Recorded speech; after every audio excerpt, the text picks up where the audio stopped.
Good morning. Good morning. I'm really privileged today. I'm here with Peter Taylor, who is someone who I enormously admire, as much as anything because he's done all of the things that kind of are really exciting for middle class baby boomer, but more importantly because he lives with passion and purpose, and he's shared his story in a book called Don't Postpone Joy, which we will give you a link to so you can actually get your own copy, and it is well worth the read. But I want you to meet Peter, and this morning we're going to just be talking about Don't Postpone Joy and purpose and passion and business, and I hope you enjoy the interview as much as I know I'm going to enjoy. So Peter, thank you for giving us the time today. Tell me, why did you write Don't Postpone Joy? Well, interestingly enough, when I'd lost my sight and I was on the benefit, I thought I had to make some money. And I'd started to speak publicly, but that wasn't actually giving me many gigs. So I thought, I know, I'll write a book and I'm sure it'll make lots of money. So that was why I was motivated to write Don't Postpone Joy. Okay, that's a really great reason, and as a speaker, every speaker is told to have a book, so that makes sense. Now, one of the things that I think, given the fact that the Olympics have just finished, is you've actually been to the Olympics on more than one occasion. So where did the Olympic dream come from, and how did you actually get to the Olympics? It was, the Olympic dream started many years ago with my stepmother, who had originally been my pony club instructor. And I had left my restaurant to become a student at the National Equestrian Centre in Taupo, in the central part of the North Island. And one of my dearest horse at the time was just going home for a rest, a break. And my stepmum said, "What are you doing with him this year?" And I was to compete in the North Island team against the South Island as a 3-day event rider. And she said, "Well, what's stopping you going international?" And I went, "Wow, do you think I can?" And she said, "Sure you can. If you want to go, you can go." So that began the Olympic dream. It took 13 years to finally get to the Games, and this extraordinary journey on its way with a lot of wonderful horse people and mentors and national coaches and being on the team. But eventually in 1992, I was at the Olympic Games as the stables manager and the assistant team manager to the Canadian Olympic Equestrian team. And have you ever actually competed in the Olympics?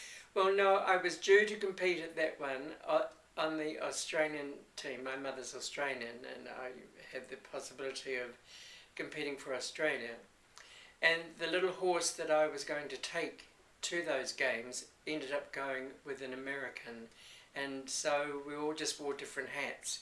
He, the little horse called Look Sharp, who was then renamed Sandscript, he ended up at the games for the Americans. I was there with the Canadians in a managerial capacity, and we were stabled next door to the New Zealanders. So there.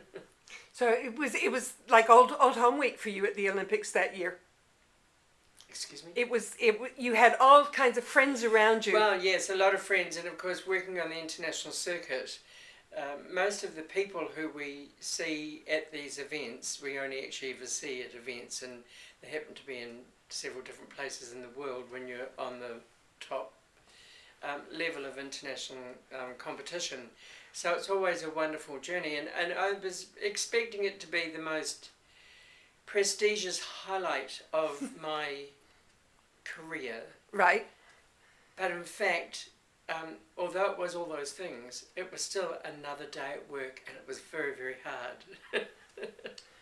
Which just goes to prove that everything is a form of business. Now, you've owned 5 businesses in your lifetime? Yep, I started off in hospitality. As a 19-year-old, I went to East Sydney Technical College to do hotel and catering management. And when I graduated, 2 of my friends and myself came back here to Auckland, and we started what was to become a most successful French provincial restaurant called Le Brie. I was the chef, Tony ran the front, and Sarah, our other partner, was in the kitchen with me. So it was a really exciting, wonderful time, and that began our time in hospitality. Since then, I've had 4 more bars and cafes and a home cooking service in Sydney when I was riding the horses in the country. I had a business called Madigan's Kitchen, and I had 2 lines, one gourmet, one home cooked, originally invited by my sister who was working a lot at night. Would I cook meals for the kids and freeze them so she could just pull it out and her husband wouldn't give them takeaway food. That developed, and then her neighbour found out, and so it went on, so it went on. Within a month I was cooking for all these ladies in the street, and the word got out. And it was a really interesting and fun time, because I would cook during the day, I'd ride in the morning, cook all day, and then do the horses at night, and I would deliver into town once a week. Fantastic. Now let's come back to joy. What are the top 3 things that someone should know about joy, and why is it important to enjoy it? Joy, first of all, you have to understand that there is a difference between happiness and joy. Happiness is something that can change in a New York second. Joy is a deep-seated sense of fulfillment in your heart and your spirit.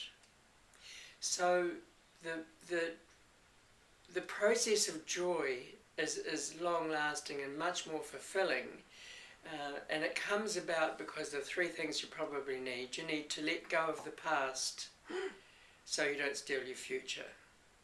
You have to have a disposition that is in your DNA that you want to be positive and enjoy those things around you. And joy gives you a sense of contentment and fulfillment. So to achieve that, you need to do things that you want to do, that you like to do, Roberta. It's about what you think joy is for you. So it's a very personal experience. Very personal. And when I wrote Don't Postpone Joy, a lot of it is about not giving up the opportunity for a good time, but it's also seeking opportunities, seeing your place, finding yourself, and contributing to, I guess I was conditioned by the horses, so the life of being with horses, which gave me immense joy and satisfaction, is because it's very value-based. Is there a lot of gratitude in living in joy? Oh, absolutely. You can have gratitude for anything when you look at it. Even when I was virtually homeless, and I've been that several times, penniless, in poverty, the joy for me was that I had the peace and freedom of my own choice. And now, sometimes it doesn't always go in the right timing, but there was always a sense that I chose this by my free spirit, and that gave me a sense of my personal worth and joy within my heart. So, yeah. Now you talk about purpose and passion as, you know, you say don't postpone joy, a life of purpose and passion. Yeah. So how do you see purpose and passion fitting into this life of joy? This particular statement came about when I was at home after umpteen dozen doses of chemotherapy, and a friend of my sister came in and she said, "Pete, I don't know how you do it, but what does it mean for you?" And I said, "I have purpose, passion and joy." And the reason to think about that was that I had a purpose. I still have purpose. You've got to have a reason to get out of bed in the morning, even if mine was to hope that I could go through another day. The passion, as I had experienced with 24 years of my life in horses, every single day, I was so passionate about what I did. I was passionate about my hospitality experiences. I was passionate about people, passionate about love. I was passionate about making sure that I didn't miss out, I guess, as part of what it was, whatever that meant to me, whether it meant just going for a swim on the weekend, whatever. And so when you have purpose, when you find the purpose of your life, whatever that happens to be for you, and you become very passionate about it because you want it to be the centre, the result of this is an enormous amount of joy from the satisfaction that you succeeded in achieving your passion. And it leaves you with the most extraordinary, wonderful sense of peace. And I think that to me is always what I've searched for. So you believe that anyone can experience joy? I'm not so sure. I think that somebody who is penniless and outcast would find it very difficult to find one piece of joy in the world when their life is a struggle. Children who are starving, etc. But in our Western world, regardless of your situation, there is enough around you that you like that can achieve moments of beautiful peace and contentment for you, and that should long last. That might be, for me, it could be running my hands through a lavender bush and just smelling the scent, which then takes me back to a beautiful part in my childhood with an aunt who had this beautiful lavender bush. So it evokes beautiful memories for me. It can be just to hear the sound of the tui, my favourite bird, and know that even though today is a hard struggle, that the tuis is singing, and it makes me feel part of nature, and it makes me feel well and joy-filled. So I think that sometimes you have to search for it, sometimes it comes naturally to you, but for those people who suffer from depression, it may be very difficult for them to find a nice part or the joyful part of their life. I'm not sure. But for you, even in your desperate times, yes, you always kept this feeling of hope that there was a better way.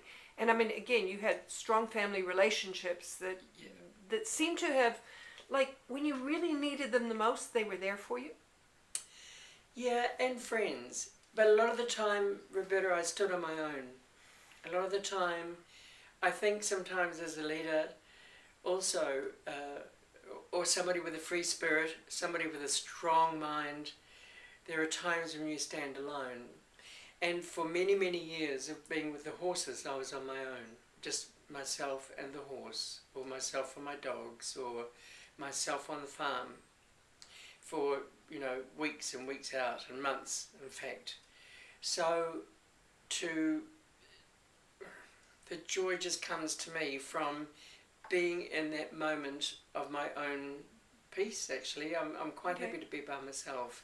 And I also had the support of family, which was great, and of dear friends. And in those really hard times of illness, and especially having lost my hearing after losing the sight, and going into this vortex of isolation, then it had to be about my self-belief, my core, my power of one, and for me to be able to transcend any of that and take myself and my memory to a wonderful place and a wonderful part, or a wonderful thing that I experienced, to make me smile and make my day easier, because I had to get through one day and then to the next.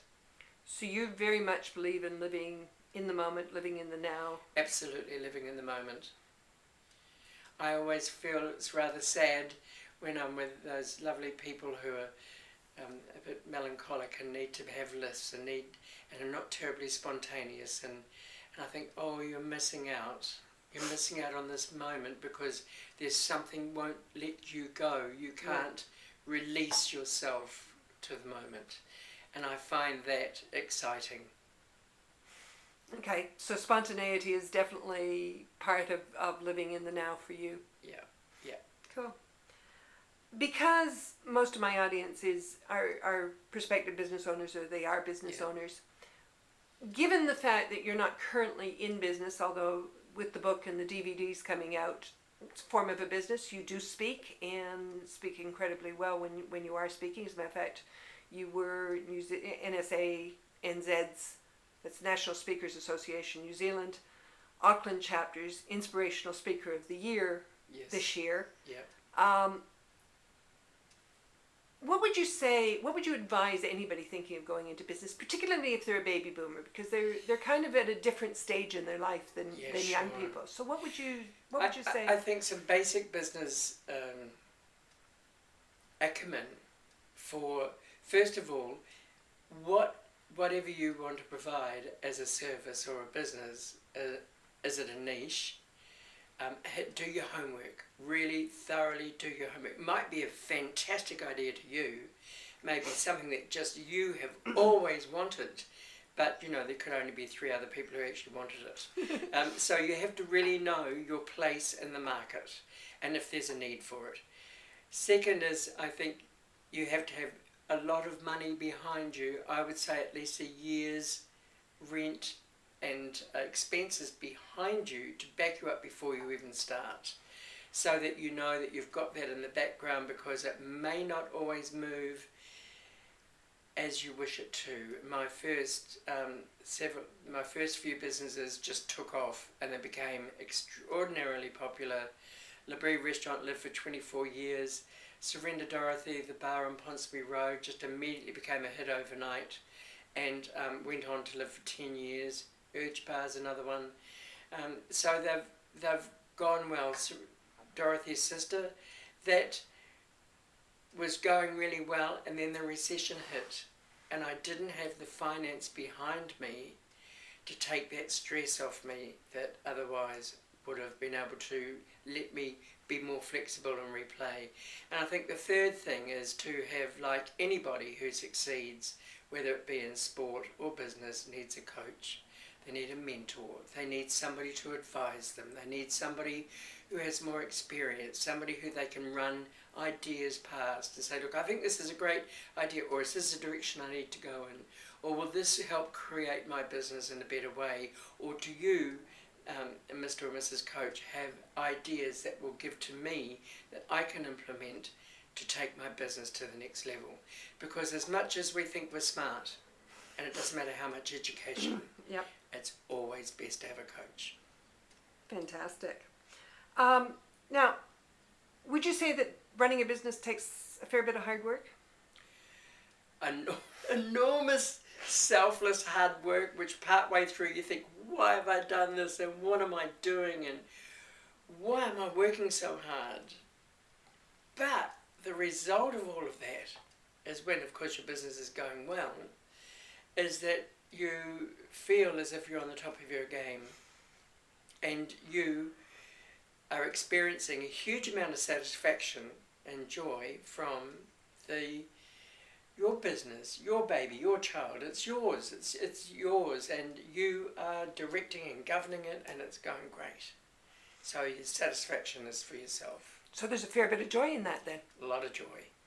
Cool. I mean, I often find when I'm really working hard, that's when I have the most joy. Yeah. And when I'm not working hard, it's kind of like, gotta go find some more joy. Okay, now let's come back to your book for a minute, because Don't Postpone Joy is really about your experiences, and in some places, I've got to say it's pretty raw. It's really real. You don't hold back anything in the book.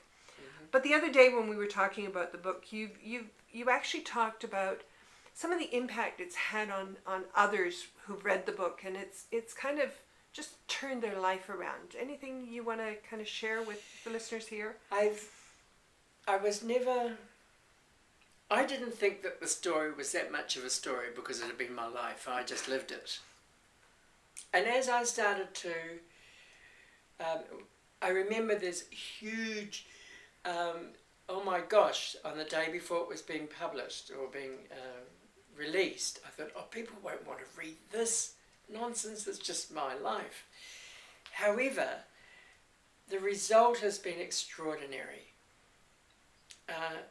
I know that my story is inspirational to some, but it's not only through because of the amount of chemotherapy I've done, or the overcoming illnesses, or dealing with blindness and deafness, etc. It's also about, I've had some wonderful emails come to me by readers who have said, oh, thank you for giving me permission to travel.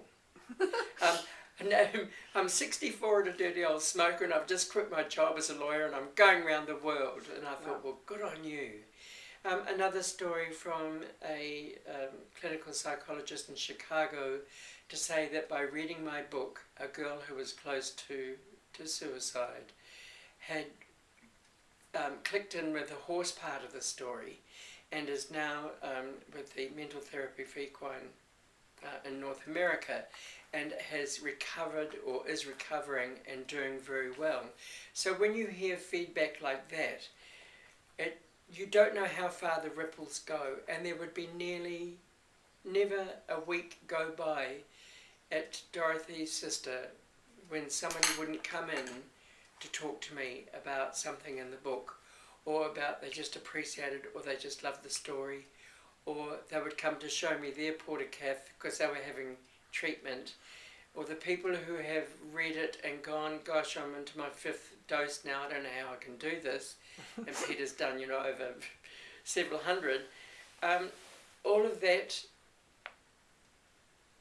inspiration, I guess, that you give to others to continue to fight their own battle becomes almost an obligation, because it's extraordinarily, it's very humbling. It's very, very humbling. I understand that. What do you think is the major obstacle that actually prevents people from finding their own joy? Bitterness, sadness, having your past and every hurt steal your future, not allowing to change your mindset. I think that mindset is pretty much everything. During my time as a coach as the assistant coach at the World Championships with the Canadians, and when I was teaching Nick Holmes-Smith and training and managing him, it was not actually teaching him how to ride. He was an international rider. It was teaching him to believe he could win. And to change the mindset often took a long time, and part of the preparation for the mental toughness and the preparation to go to such a big competition and win. So it was very important for me to understand in my own fight for my life that I could still win. And I started to look at the strategies that I had used to teach people to believe this, and it was intrinsic in me what to do, but I had always just done it, and I had to actually think about what it was that I was doing. And so it has been the mindset, I think, and the mental toughness, and knowing that it's not a destination, it's a process, and you can get through it. And I think if we remember that, we can find the joy, and we can live our purpose and definitely be passionate about the life we live. Oh, absolutely, yeah. Peter, how can people buy Don't Postpone Joy? You can go to Amazon. It's on Kindle in the Kindle format, or it's at Amazon CreateSpace if you would like the paperback, or they can we'll be putting up a website very soon for the book itself, but at present there isn't it's on Amazon. Okay, so definitely we'll put the link up with this video to Don't Postpone Joy on Amazon. And if people want to contact you, how do they go about doing that? You can contact me on my website, which has a contact us. And what's the name of your website? The website is www.peterataylor, all one word lowercase, .biz, B-I-Z. Fantastic. Or you can find me on email at peterataylor, all lowercase, one word, at ihug.co.nz. So we'll make sure that all of those links are posted around this video, so that if people want to contact you, and they can do that. As a final wrap up on the video, what would you like to say to my audience as to how to live a joyful life. You got any kind of last words? And I don't mean last words. To live a joyful life, and you've let go of all those parts that would destroy that. You have to have love, compassion, humility and gratitude. You have to seek your peace, whatever that is, because I know in my heart I run well and stay well and been positive with harmony. Mm-hmm. Has to be very harmonic. Now, some years ago I was very fortunate to go to Bali, and I saw a banner which is on my wall now. It's a Buddhist saying, but it says, how well did you live, how well did you love, and how well did you learn to let go? And I think the letting go of all the things that you can't change and accepting the things that you can, and the only person who you can change is yourself. Mm. And I think that from you are the change, you know, be the change, as Gandhi said, be the change. And in yourself, I think the self-awareness is probably your most powerful tool, because it creates an enormous amount of power. And in fact, interestingly enough, somebody asked me this the other day. I had lost my sight, I have lost my hearing, although I have cochlear implants now, and from being a very organised, controlled sort of person in the management of people and process, when I lost my sight, of course, I had to let that go. Mm. And the hardest thing was not only assessing how my life would be and knowing that my life was in my fingers, my sight was, but to actually let go of the control, because I had to rely on other people.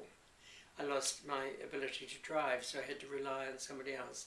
I couldn't tell them where to go, which street to go down, etc., because they actually do know, and they may know another place. So what happens is that eventually, with your self-awareness becoming so strong and so capable, you regain your sense of control back, because you are controlling your own life. And all you can do is manage. So I can't change the world, but I can change my world. And maybe that's the most important thing we can do. Yeah. In our whole life. Peter, I want to thank you from the bottom of my heart. I hope everyone who watches this just understands the love and the humility and the beauty that is you.